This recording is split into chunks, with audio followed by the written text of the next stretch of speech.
All right, I'm going to go ahead and get started. Thank you everyone for joining us today. Our topic for today's webinar is a quick introduction to your WIP.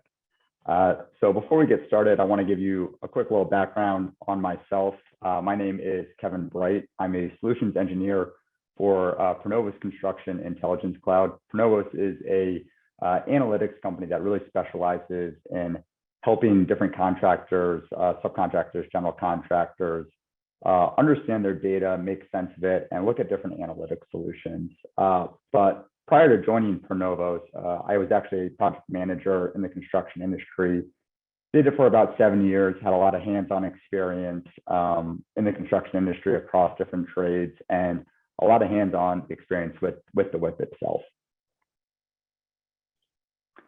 So yeah, let's get to it. We're going to kind of start a little basic with what is a WIP report and why is it important. I know a lot of you on the call today are probably construction financial managers, so you're probably pretty familiar with a WIP, but I think it's always important to start at the basics, to really understand at a fundamental level, what are we trying to do? And the WIP is, of course, an abbreviation for work in process or work in progress. I've seen it both ways. And it really serves as that single report to communicate an organization's project status and profitability to all stakeholders. And those are stakeholders, whether they are internal project managers, executives, or external, that bonding agency, the bank. So it really is that one snapshot report to communicate the project financials. And that's a really important thing that I think we really want to kind of zero in on is it really is meant to be that snapshot view. It's not supposed to be the most detailed report of here's everything that's happening on every single project. It is a high-level overview to quickly communicate to the different stakeholders of what is happening within the organization for the work that's currently in process.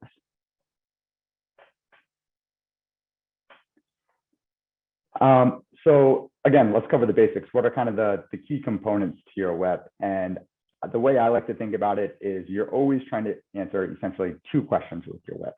Where are we currently? So these are going to be your actuals, your job to date costs, your bill to date, your earned revenue, and where will we end up? So what's the final contract amount, the estimated cost, what's the current backlog? You really want to understand that journey of where are we today and where are we going to end up on projects. That really that full picture of how a project's going to start and finish. So as we answer those two questions, what are some of the must-haves of your WIP report? There's a lot of different things that you can incorporate within your WIP report. You should really kind of tailor and customize it to what works best for your organization. But I argue what we're showing here, these are the essentials, that if you're missing any of these components in your WIP report, it's really not a true WIP report because it's not giving that accurate full picture of what's happening on the project. So let's hit them real quick. The first one is contract amount. Obviously, we're contractors. We're not building this stuff for free. We got to get paid for it. You need to understand what that contract amount is, and that should probably be the first column on any WIP report. Going hand in hand with that, if we know what we're going to get paid for it, we should certainly know what it's going to cost us to build it. What is that estimated budget, the estimated cost? This can progress from what the original estimated cost is to maybe as you proceed through the project, your project managers are updating it with their cost to complete. But you really want to make sure you have that estimated cost as part of your WIP report. The next one, estimated profit. We've got our contract amount, our estimated cost. It's pretty natural to say, hey, what's our estimated gross profit for this project? To really understand, again, how much money you're going to make. We're not here doing this work for free. We really have to understand what is the full picture of how much money we're going to make on each individual project. So those are kind of the where are we going, your estimated cost. What are the where are we now? So your job to date cost, any costs associated with AP, payroll, that should all flow into that job to date cost. You have a quick snapshot of how much have you spent to date on the project. And then going kind of hand in hand with that is the bill to date. If we have spent this much to date on the project, how much have we billed out to the customer? You always want to make sure from a cash flow perspective that you're on top of what that bill to date number is. And then that third one is going to be your earned revenue. I would say that is one thing that it took me a long time to wrap my mind around in construction is what was the difference between the bill to date and the earned revenue.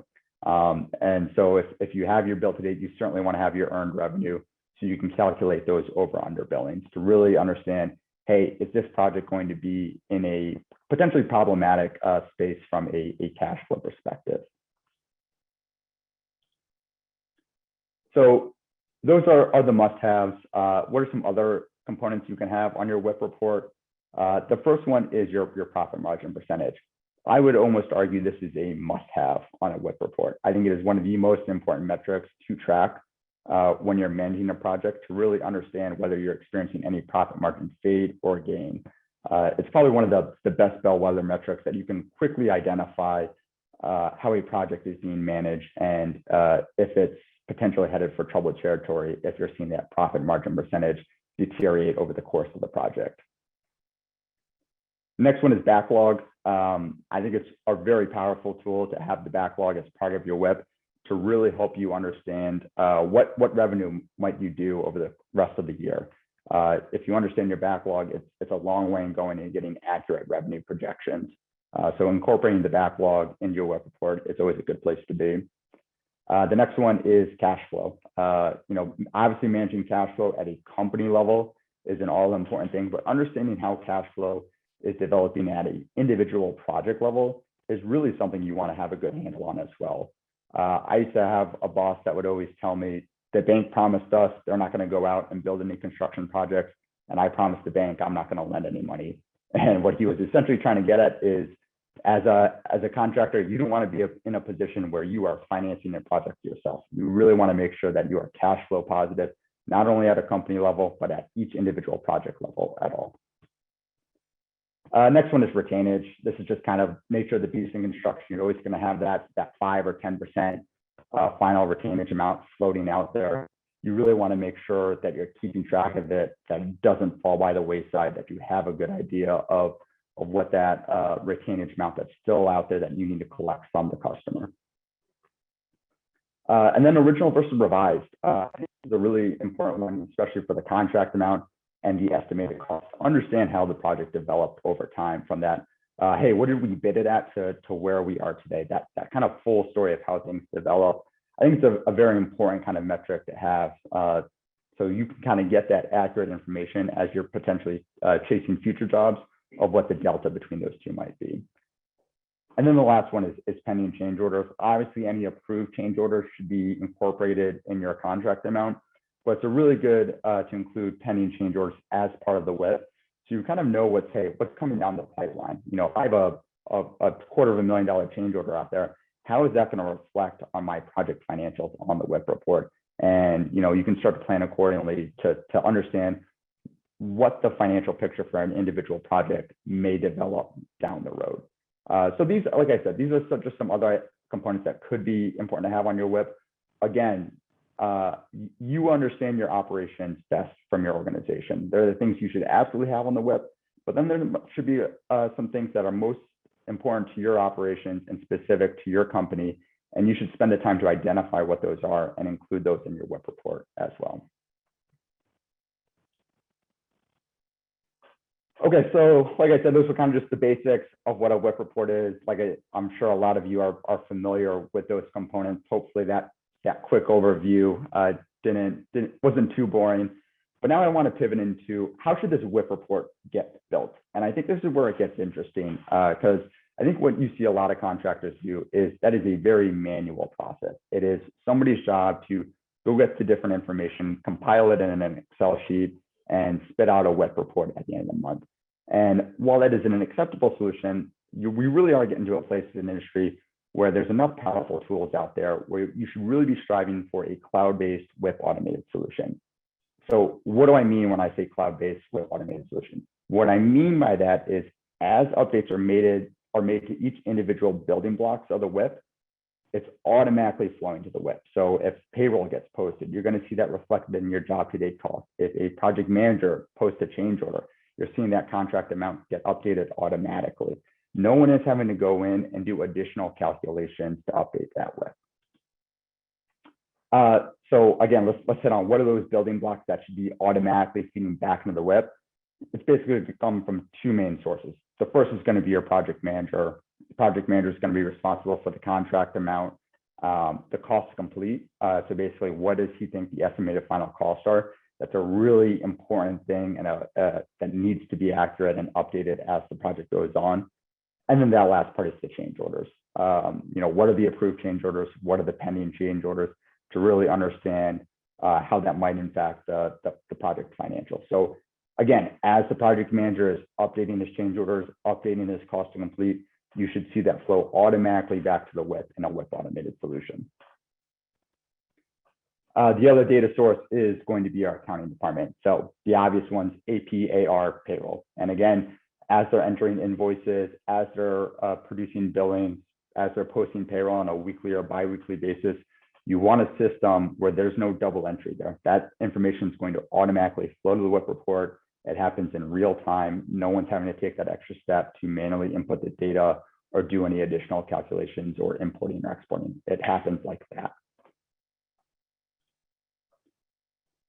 So let's quickly summarize why this is important. The first thing is, if you have a WIP automated solution where it's getting generated automatically from these different building block sources, it means it's always up to date. You're not looking in the rear view mirror. That's probably the biggest problem, that if you're doing a WIP report manually, is you're only producing it on a weekly or monthly basis. And that means you're always looking backwards. So if you are sitting in a meeting and you're trying to project out, what the rest of Q4 might look like, and you pull up the WIP report, but it's still from September, that's not the most recent information. You always want to make sure you have the most recent and accurate information as you're making decisions as a company. The next big one is the process is consistent. And I mean two different things when I say that the process is consistent. First of all, it doesn't rely on humans to go input double entry data. So it's happening automatically. So it's flowing from one data source to the WIP. No one's having to go in there and key information. And the second one is you're not relying on humans to do the calculations. Because we're all human. We're all prone to make the simple, easy mistake. Especially as we're keying in a ton of numbers, it's very easy to have your finger slip in and hit a 4 instead of a 5 or something like that. That's a very honest mistake that happens all the time, and it's understandable. But when it comes to understanding your company's financials, things like that are just too important to allow just like human error to come up the works. You really want to make sure that that information is accurate and it's consistent in how it's getting calculated. So removing that human element, just because, like I said, we're all human. Anyone can make an honest mistake. It's really an important aspect of having a WIP automated solution. The next two, increase when you can access the information and allows you to run the report based on different conditions. This really comes down to access. So if you have a WIP automated cloud-based solution, that means you can pull up the report whenever you need to. You're not waiting on John in accounting to send you this month's Excel file. It is as simple as, hey, let me log in, let me look at the WIP report here. I can get it at any time. I can get it at anywhere. If I'm on the road traveling, I'm able to access it remotely. I'm not having to wait until I'm back in my hotel room to VPN onto the company server to take a look at it. You're really able to look at it whenever you need to help you make important decisions and stay abreast of the current information related to your company's financials. And then the same thing goes for allowing you to run the report based on different conditions. So basically, you might want to look at the WIP from a few different perspectives. What does the WIP look like if we only look at a certain type of project type? Maybe you only want to look at service contracts, or maybe you only want to look at T&M projects. You're able to slice and dice that information very quickly if you have a WIP automated solution, because all the behind the scenes calculations and work to create the WIP, it's already done, it's automated. So you're not having to create that report 2, 3, 4 times based on each condition that you want.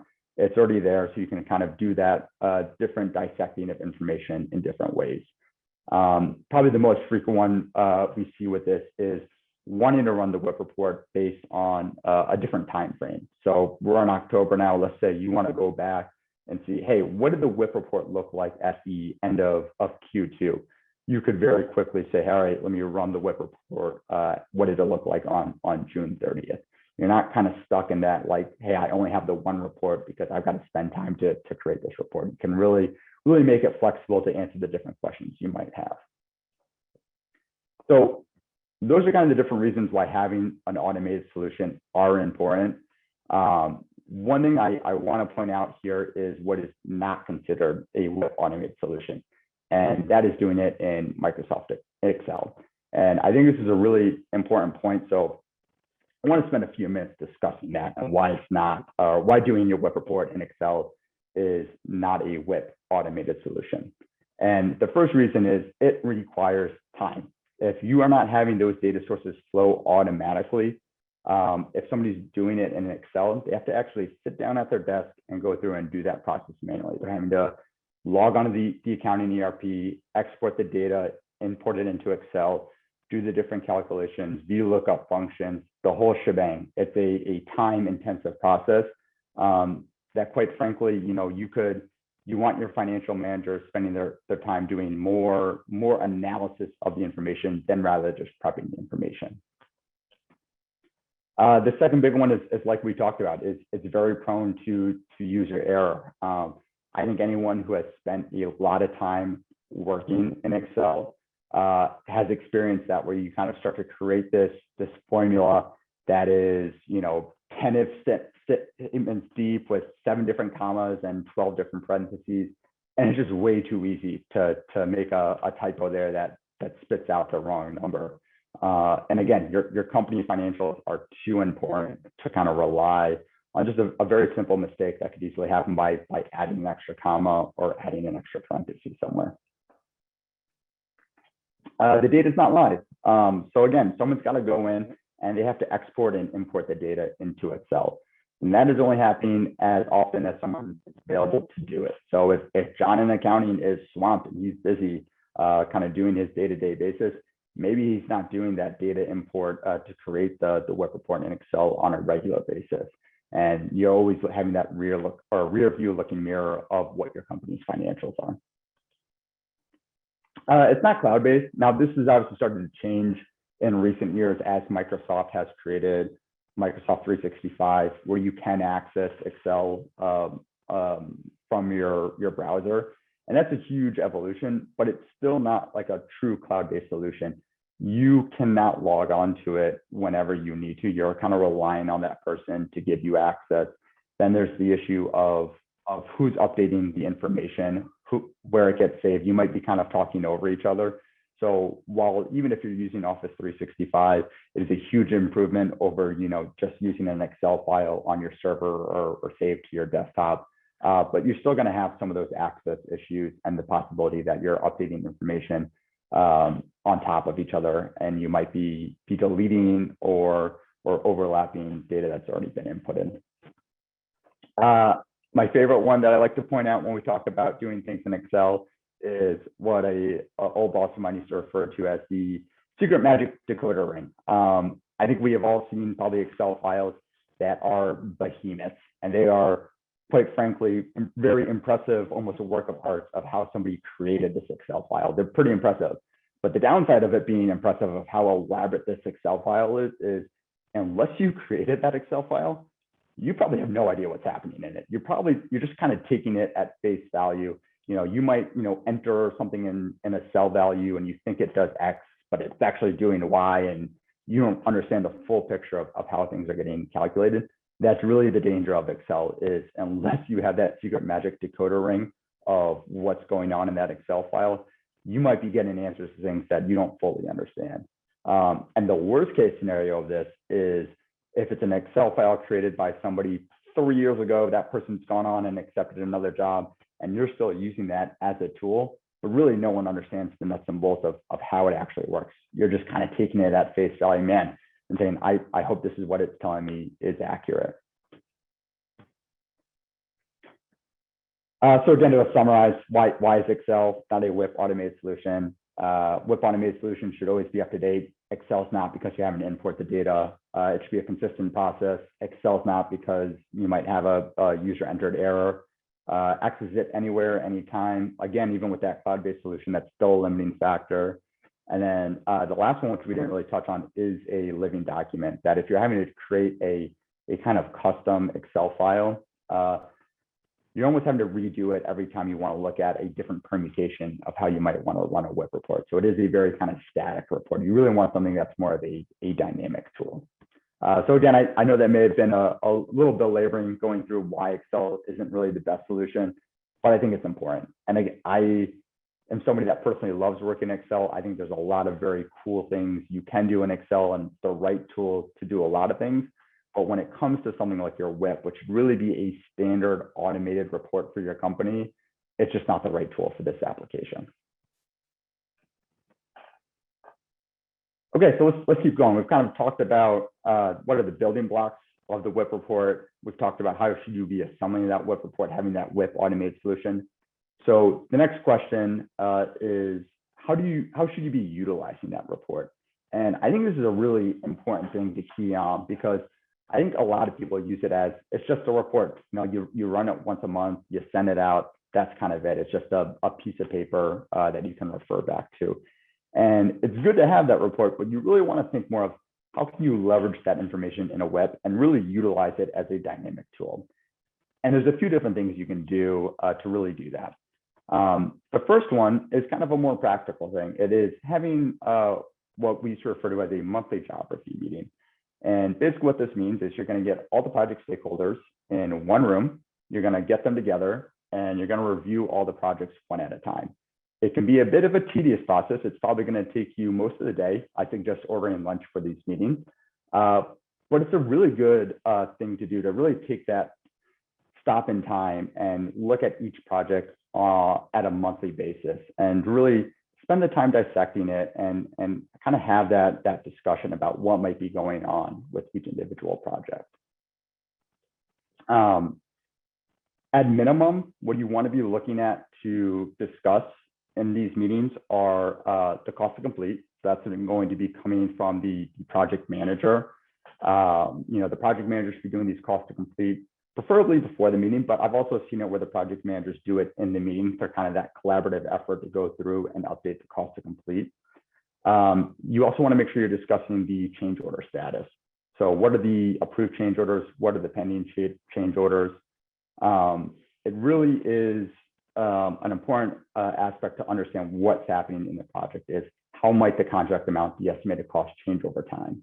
And then the last one is the over under billings. Again, I think it's over under billings are one of those things I think are a little difficult to wrap your head on if you're new to the construction industry. Like I said, when I was a project manager, I think it was one of the concepts that took me the longest to fully understand. But I think it's a really powerful thing to discuss that because it is so important from a cash flow perspective.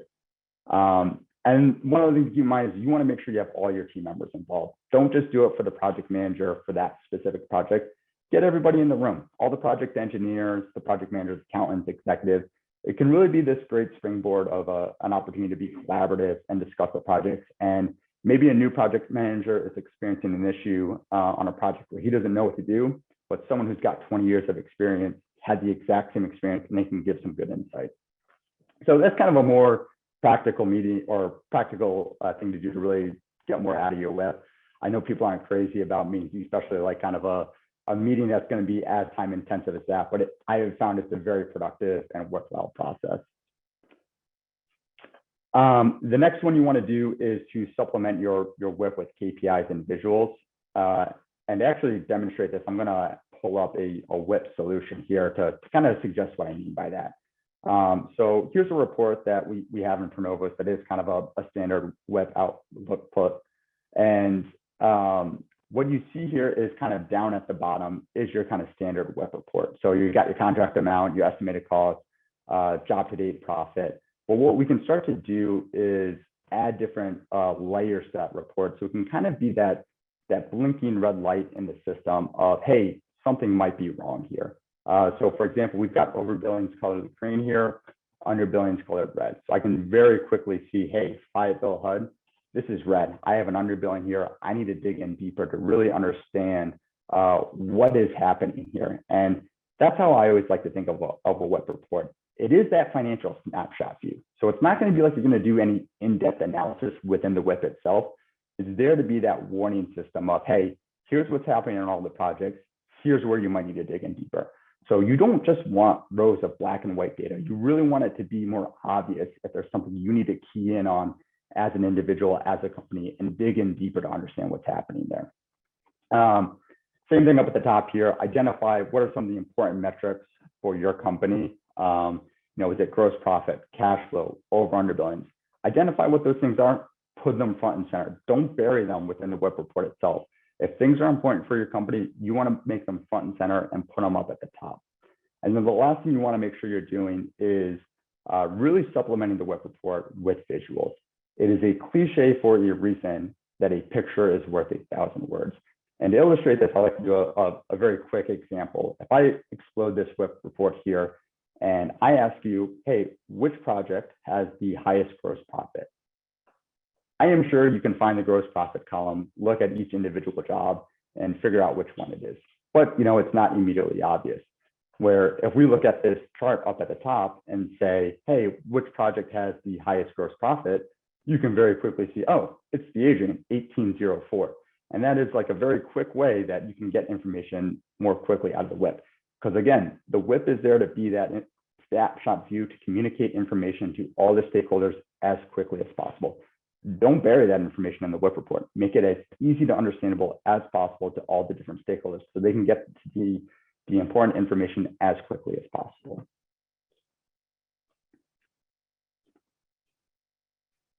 So that's what you're going to want to supplement it with KPIs and visuals. The last thing that's really important is to create drill paths. So what do I mean when I say create drill paths? I kind of mean two things. The first one is you want to be able to slice the dice the information within the WIP tool itself. So if I go back to the Adrian here, if I want to key in specifically on the Adrian, I can select it and you're going to see all the information update to only show information relevant to the Adrian. And you can get a lot more detail with this. Maybe rather than just doing a simple filter on the Adrian, you're doing it by project type or project manager.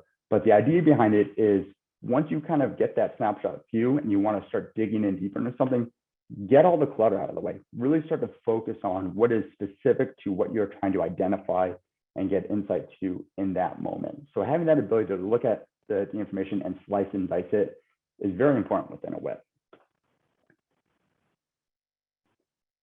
And then the second type of drill path, and I think this is probably more what people think of, is the ability to drill down into deeper reports. And again, this is really important because the WIP report is only that snapshot view. Again, it's really not like you're doing any analysis on the WIP. It's just kind of a communicating the information, but that analysis of how you actually got to those metrics, that's going to happen elsewhere. So here's an example of a very simple drill down report you could have where if you're experiencing profit margin fade on a WIP and you say, hey, how did that happen here? What you can do is create like a report that basically pulls the contract amount, it pulls the change order amount. It's going to calculate what your margin is. And then you can see how each individual change order affected the margin. So, all right, I can see change order 2 brought my margin down 0.44%. That's a total profit fade of 1.49%. And then you can supplement it with the visual down at the bottom. And that's really how you should be utilizing a WIP report. It's kind of that jumping off point of, okay, here are my project financials. Now let me dig in deeper to really understand what is happening here.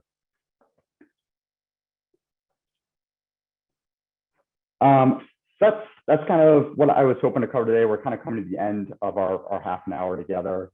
So I just wanted to cover real quick what we're going to talk about in the rest of the WIP webinar series. And that is going to be kind of more of those drill path reports that I touched on towards the end there. So the next one we're going to be doing is an analysis of, or an earned value analysis.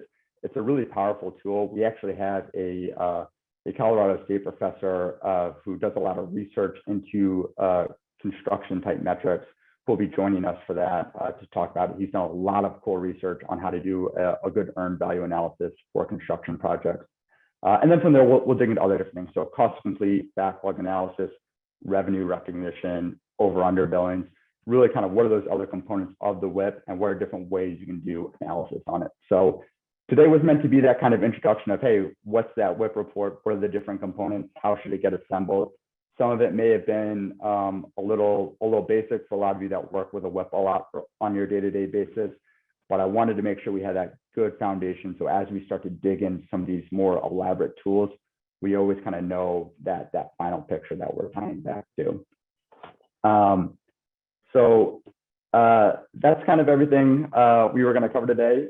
There's my contact information up on the screen. If there's anything specific you would like to reach out about, feel free. I love this stuff. I find it interesting. So would love to discuss any ideas or questions you might have. And I will also stay online for a little bit longer here. If anyone has any questions, feel free to throw them in the chat, and I can speak to them real quickly before we close out the webinar. Thank you.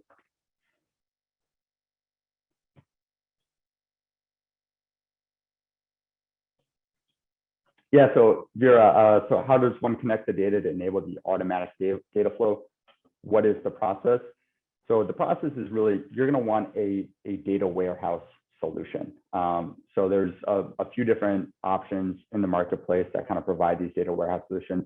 ProNovos has their specific data warehouse or solution, but really the idea behind a data warehouse is you want to get all your relevant information in one location. And then once it's in one location, you can start to present the information in different ways. But that's really the big step. It's, all right, we have all these different sources of information. We got to get it in one location so we can refer to it. Will it calculate the over/under billing adjustment and make the journal entry to the general ledger automatically? So when it comes to over/under billings, what it will do is it will tell you what your over/under billing is. And then depending on which accounting ERP system you use, you can either make that adjustment flow back to the accounting ERP, or what you're able to do is you could calculate in the system what that adjustment should be, make it within your accounting system, and then it would flow back to the WIP report itself. But yes, it's capable of doing the over/under billing. And one thing I'm actually pretty excited for one of the future webinars is you'll be able to do an analysis on what is driving the over/under billing. There's a lot of different things that can contribute to an over/under billing, and they mean different things. So, you know, is it because you have a front load schedule of values, or is it because you're behind on your billings? So it's understanding the over/under billings is just as important as knowing what that adjustment should be. A couple questions on what systems they connect to. Yes, the ProNovos solution does connect to both Sage and Foundation. So if you're using those accounting systems and you're interested in what you see or saw today, feel free to reach out to me after the webinar today.